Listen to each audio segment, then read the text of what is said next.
সুপ্রিয় শিক্ষার্থীবৃন্দ, আশা করি সবাই ভালো আছো, সুস্থ আছো ও নিরাপদে আছো। গত পর্বে আমি তোমাদের সাথে আলোচনা করেছিলাম তোমাদের তথ্য ও যোগাযোগ প্রযুক্তি বইয়ের তৃতীয় অধ্যায় আমার শিক্ষায় ইন্টারনেট হতে শেষের টপিক্সটার ঠিক আগের টপিক্সটা নিয়ে, অর্থাৎ ইন্টারনেট ও আমার পাঠ্য বিষয়গুলো।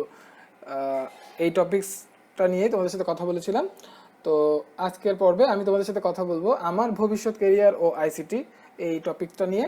তো কিভাবে আমাদের ভবিষ্যৎ কেরিয়ার গড়া যায় এবং তার সাথে আইসিটি অর্থাৎ তথ্য ও যোগাযোগ প্রযুক্তির সম্পর্কটা কি সেটা সম্পর্কে আমরা একটু জানার চেষ্টা করব। তো আশা করছি তোমরা পুরো ভিডিওটা মনোযোগ সহকারে দেখবে এবং বোঝার চেষ্টা করবে। তো মূল ভিডিওতে যাওয়ার আগে আরেকটা কথা বলে রাখতে চাই, তোমরা যারা আমার এই ইউটিউব চ্যানেলটি নতুন দেখছো, please hit the subscribe button এবং পাশে থাকা বেল আইকনটি প্রেস করতে একদমই ভুলবে না। আর যারা আমার পেজ থেকে দেখছো তারা অবশ্যই পেজকে লাইক করে পেজের সাথেই থাকবে, যাতে নতুন কোনো ভিডিও আপলোড করার সাথে সাথে তোমাদের কাছে নোটিফিকেশন চলে যায়। তো আমি আমার মূল আলোচনায় চলে যাচ্ছি। ভবিষ্যতে আইসিটি বিহীন একটি দিনও কল্পনা করা সম্ভব নয়, অর্থাৎ তথ্য যোগাযোগ প্রযুক্তি ছাড়া বর্তমানে আমরা একটা দিনও কল্পনা করতে পারি না। আগে ঠিক যেমনটা বলা হতো যে বিদ্যুৎ ছাড়া একদিনও চিন্তা করা সম্ভব না। তো বর্তমান পরিস্থিতি এমন হয়েছে যে বর্তমানে আইসিটি ছাড়া একটা দিন আমরা কল্পনা করতে পারি না। আমাদের দৈনন্দিন জীবনের প্রায় সকল কাজেই আইসিটির ব্যবহার ধীরে ধীরে বাড়ছে। মানে বিষয়টা এমনই যে আমরা সকালে ঘুম থেকে উঠে আমাদের দিনটা শুরু করি এবং ঘুমাতে যাওয়ার আগ পর্যন্ত প্রত্যেকটা কাজেই প্রায় আমরা তথ্য ও যোগাযোগ প্রযুক্তি ব্যবহার করি। তো বর্তমানে কেরিয়ার গঠনের ক্ষেত্রে তথ্য যোগাযোগ প্রযুক্তির ভূমিকাটা অনেক বেশি, কারণ বর্তমানে দেখা যাচ্ছে যে যে কোনো ধরনের প্রতিষ্ঠান, সেটা দেশীয় কোনো প্রতিষ্ঠান হোক বা বিদেশে যে কোনো ধরনের প্রতিষ্ঠান হোক, কর্মী নিয়োগ দেওয়ার ক্ষেত্রে তথ্য যোগাযোগ প্রযুক্তির যে দক্ষতাটা সেটাকেই মানে প্রায়োরিটি দেওয়া হয় এখানে।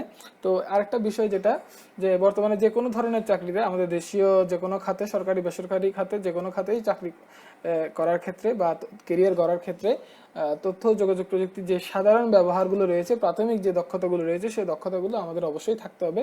তো সাধারণ দক্ষতার আওতায় বেশ কিছু বিষয় পড়ে, সেগুলো এখানে বলা হয়েছে। তার কিছু কিছু অংশ আমি তোমাদেরকে বুঝিয়ে দেওয়ার চেষ্টা করছি। এখানে যেটা বলা হয়েছে যে সাধারণ অফিস সফটওয়্যারের ব্যবহার, ইন্টারনেটের ব্যবহার, ইমেইল, সামাজিক যোগাযোগের মাধ্যম সহ প্রায় সকল কিছুতেই প্রাথমিক দক্ষতা থাকতে হবে। অর্থাৎ বিষয়টা হচ্ছে যে তুমি যে কোনো প্রতিষ্ঠানে চাকরি করতে গেলে, কেরিয়ার করতে গেলে, সেটা সরকারি খাত হোক বা বেসরকারি খাত হোক, অফিস সফটওয়্যারগুলো ব্যবহার করার একটা দক্ষতা তোমাকে থাকতে হবে। অফিস সফটওয়্যার বলতে এখানে Word, Excel, Microsoft Word, Excel, spreadsheet যেটা বলা হয়, ওয়ার্ড, এক্সেল, তাছাড়া পাওয়ার পয়েন্ট, এই অফিস রিলেটেড যে সফটওয়্যারগুলো রয়েছে সেই সফটওয়্যারগুলোর ব্যবহারে তোমাকে অবশ্যই দক্ষ হতে হবে। এছাড়া ইন্টারনেট ব্রাউজ করা, ইন্টারনেট থেকে ব্রাউজ করে যথাযোগ্য তথ্য প্রতিষ্ঠানের জন্য সংগ্রহ করা সহ যাবতীয় কাজগুলোতেও তোমাদের দক্ষতা থাকতে হবে। এছাড়া ইমেইল করা, প্রতিষ্ঠানের গুরুত্বপূর্ণ কোনো মেইল পড়া বা মেইলিং এর মাধ্যমে অন্য প্রতিষ্ঠান বা ক্লায়েন্টের সাথে কথা বলা, এই সমস্ত বিষয়গুলো সম্পর্কে অবশ্যই দক্ষতা থাকতে হবে। এছাড়া বিভিন্ন ধরনের সামাজিক যোগাযোগ প্ল্যাটফর্মে নিজের প্রতিষ্ঠানকে রিপ্রেজেন্ট করার একটা দক্ষতা বা সামাজিক যোগাযোগ মাধ্যমগুলো ব্যবহার করার যে স্মার্টনেস, যে একটা স্ট্র্যাটেজি আছে, সেই স্ট্র্যাটেজিটা অবশ্যই আমাদের জানা থাকতে হবে কেরিয়ারের ক্ষেত্রে। তো এই বিষয়টা খুব গুরুত্বপূর্ণ। তো বর্তমানে এই বিষয়টা ধীরে ধীরে বাড়ছে। সামনের দিকে এমন অবস্থা হবে যে এই সমস্ত দক্ষতা না থাকলে কেরিয়ার গঠন করা সম্ভব নাও হতে পারে। তো এই সমস্ত বিষয় লক্ষ্য রেখেই আমাদেরকে আগাতে হবে। তো আর কিছু বিষয় আছে, আমি একটু তোমাদেরকে এখান থেকে বুঝিয়ে দেওয়ার চেষ্টা করি। তথ্য যোগাযোগ প্রযুক্তি খাতের উচ্চতর স্তরের কিছু দক্ষতা হলো প্রোগ্রামিং দক্ষতা, কম্পিউটার প্রোগ্রামিং দক্ষতা, ওয়েবসাইট তৈরি করা বা ওয়েবসাইট ডিজাইন ডেভেলপমেন্টের কাজ যেটাকে বলা হচ্ছে, কম্পিউটার নিরাপত্তা অর্থাৎ কম্পিউটার সিকিউরিটি সহ সাইবার সিকিউরিটি রিলেটেড যে দক্ষতাগুলো রয়েছে, সেগুলো হলো তথ্য যোগাযোগ প্রযুক্তি খাতের উচ্চমার্গীয় কিছু দক্ষতার পর্যায়েই পড়ে।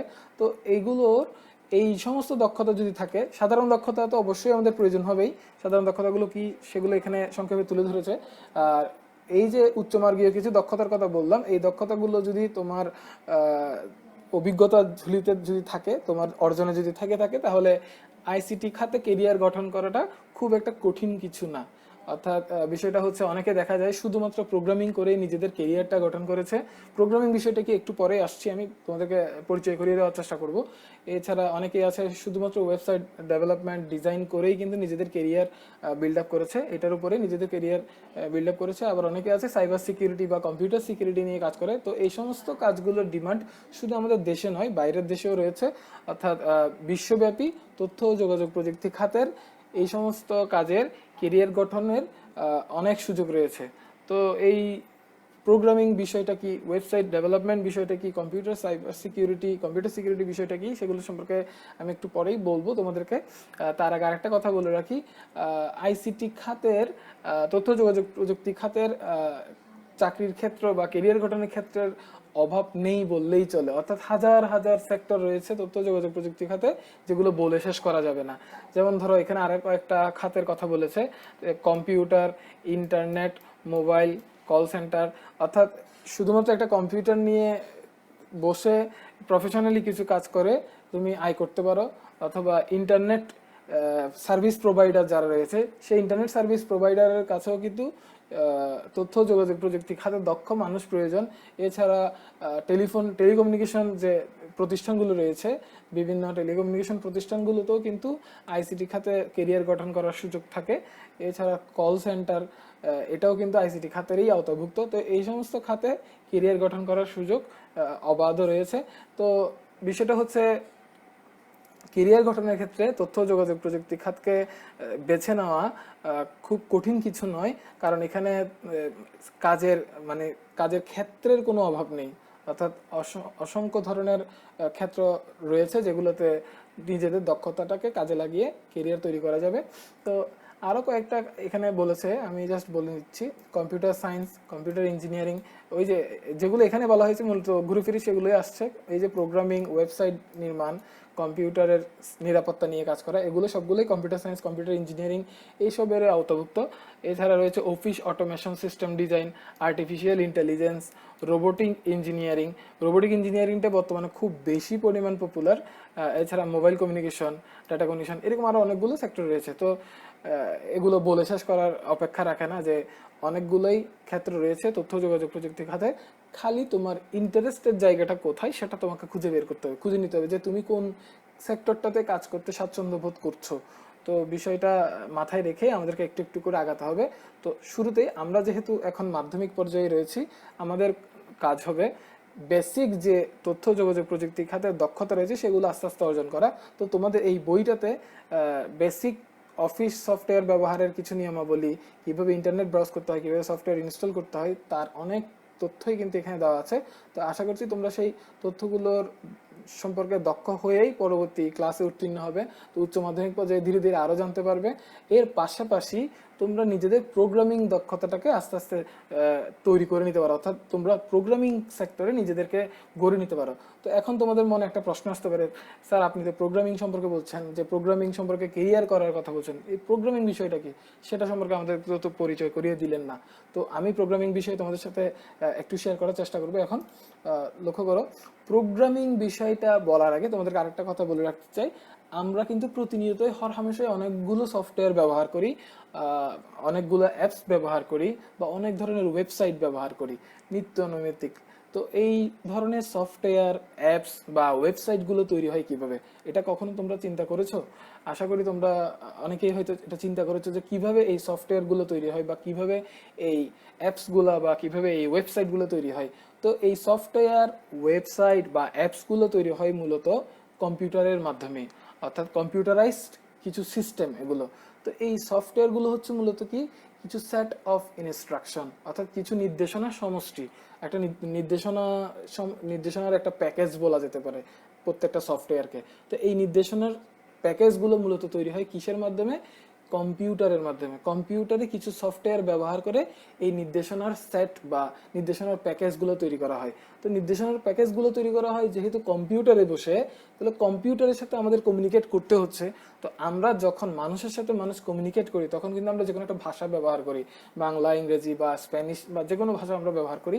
তো কম্পিউটারের সাথে যেহেতু এখানে আমরা কমিউনিকেট করছি, কম্পিউটারকে কিছু ইনস্ট্রাকশন তৈরি করে দিতে বলছি বা একটা প্যাকেজ তৈরি করে দিতে বলছি, এক্ষেত্রে কম্পিউটারের সাথে আমাদের কথা বলতে হচ্ছে। তো কম্পিউটারের সাথে কথা বলার জন্য কিন্তু কম্পিউটার রিলেটেড কিছু ভাষা আমাদের শিখতে হবে। তো এই ভাষাগুলো দিয়েই মূলত ইনস্ট্রাকশনগুলো তৈরি করা হয়। আর এই ইনস্ট্রাকশনগুলো তৈরি করা বা প্যাকেজ তৈরি করা বা কিছু সেট অফ ইনস্ট্রাকশনের মাধ্যমে একটা প্যাকেজ, কমপ্লিট প্যাকেজ তৈরি করা, যেটাকে আমরা সফটওয়্যার বলছি, এই যে ইনস্ট্রাকশন দেওয়ার যে পদ্ধতিটা, সেটাকেই বলা হচ্ছে প্রোগ্রামিং।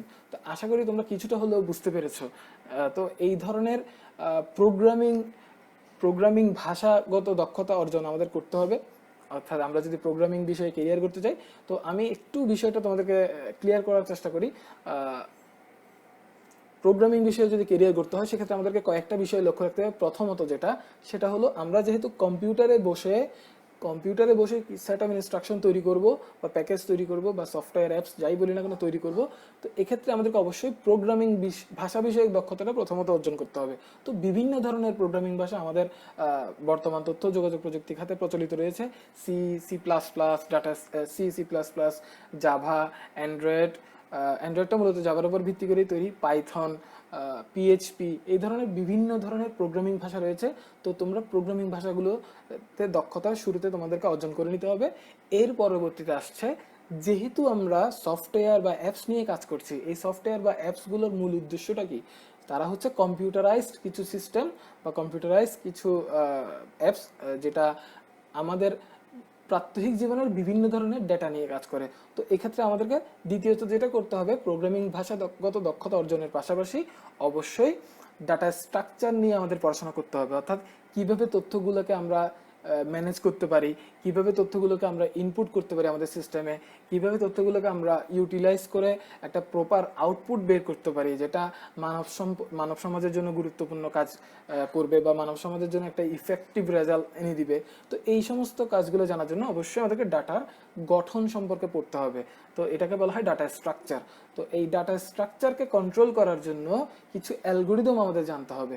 প্রোগ্রামিং ভাষা ব্যবহার করে আমরা সেই ডাটা স্ট্রাকচার এবং অ্যালগোরিদমের দক্ষতা নিয়ে একসাথে আমরা একটা সিস্টেমেটিক ওয়েতে প্রোগ্রামিং এর মাধ্যমে একটা সফটওয়্যার তৈরি করে নিতে পারি।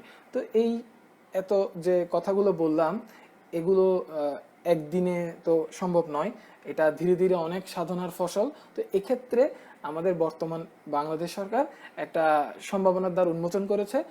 স্কুল ও কলেজ পর্যায়ে কিন্তু ছোট শিশু কিশোরদের মধ্যে প্রোগ্রামিং এর যে একটা ট্রেনিং এর দরকার, সেই ট্রেনিং এর ব্যবস্থা করে দেওয়া হয়েছে।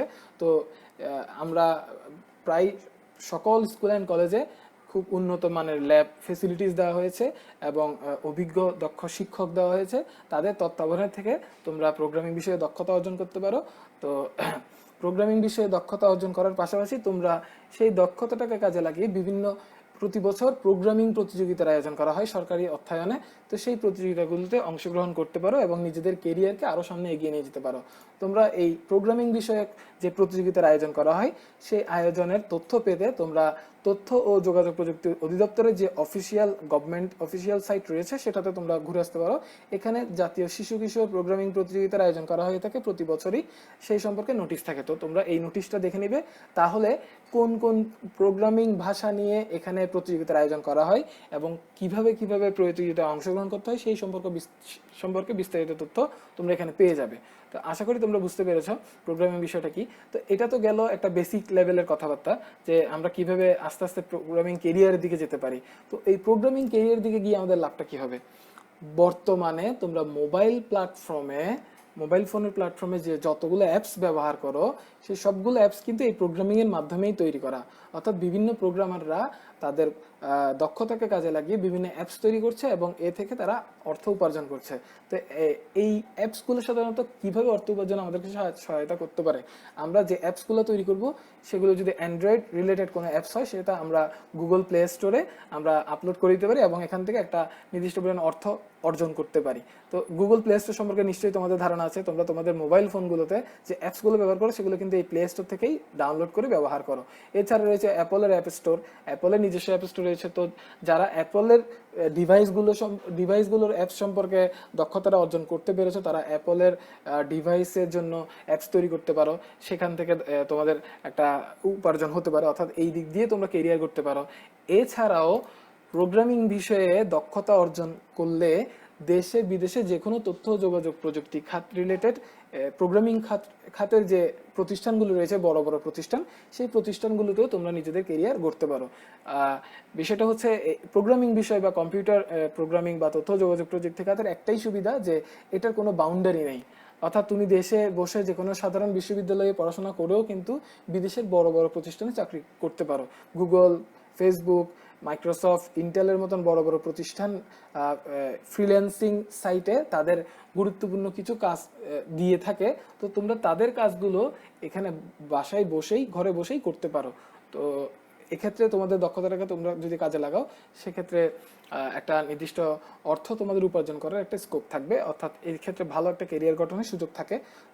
এছাড়াও বর্তমানে আমাদের বাংলাদেশ থেকে প্রতি বছরই বিভিন্ন বিভিন্ন প্রোগ্রামার এইসব বড় বড় প্রতিষ্ঠানে গিয়ে নিজেদের মেধাশক্তিকে কাজে লাগিয়ে নিজেদের অবস্থান করে নিয়েছে। তো কিভাবে আমরা প্রোগ্রামিং কেরিয়ার গড়তে পারি সেই বিষয়ে আরেকটা ভিডিও আমি আপলোড করব পরবর্তীতে।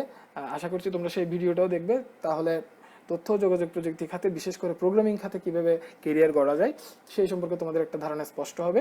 তাছাড়া আরেকটা বিষয় এক্ষেত্রে লক্ষ্য রাখতে হবে, উন্নয়নশীল দেশে কর্মীদের কাজের একটা সুযোগ থাকে ফ্রিল্যান্সিং সাইটগুলোতে, যেখানে উন্নত দেশগুলো তাদের নিজেদের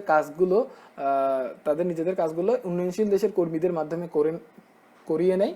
তো এক্ষেত্রে আমরা ঘরে বসে ইন্টারনেটের সাহায্যে বিশ্বের বিভিন্ন দেশে বড় বড় প্রতিষ্ঠানগুলোর সাথে কাজ করতে পারি। তো এক্ষেত্রে আমাদের একটা প্রতিবন্ধকতা আছে, সেটা হচ্ছে ইংরেজি ভাষা বিষয়ক দক্ষতা। অবশ্যই আমরা এখন থেকেই ইংরেজি ভাষা বিষয়ে নিজেদের দক্ষতাটা গড়ে তুলব, তাহলেই আমরা তথ্য যোগাযোগ প্রযুক্তি খাতে নিজেদের কেরিয়ার গঠনে আরো এক ধাপ এগিয়ে থাকবো। তো আশা করি তোমরা বুঝতে পেরেছো। আর আমি ইতিমধ্যে যা যা বলেছি মূলত এগুলোই এখানে বলা হয়েছে, আমি জাস্ট সামারাইজ করে তোমাদেরকে বোঝানোর চেষ্টা করলাম। তো আমি আজকের লেকচারটা এতটুকুতেই শেষ করব। পরবর্তী লেকচারে পরবর্তী কোনো অধ্যায়ের নতুন কোনো টপিকস নিয়ে তোমাদের সামনে হাজির হব। সেই পর্যন্ত সবাই ভালো থাকবে, সুস্থ থাকবে। আর যদি ভিডিওটা ভালো লেগে থাকে অবশ্যই বন্ধুদের সাথে শেয়ার করতে একদমই ভুলবে না। ধন্যবাদ সবাইকে।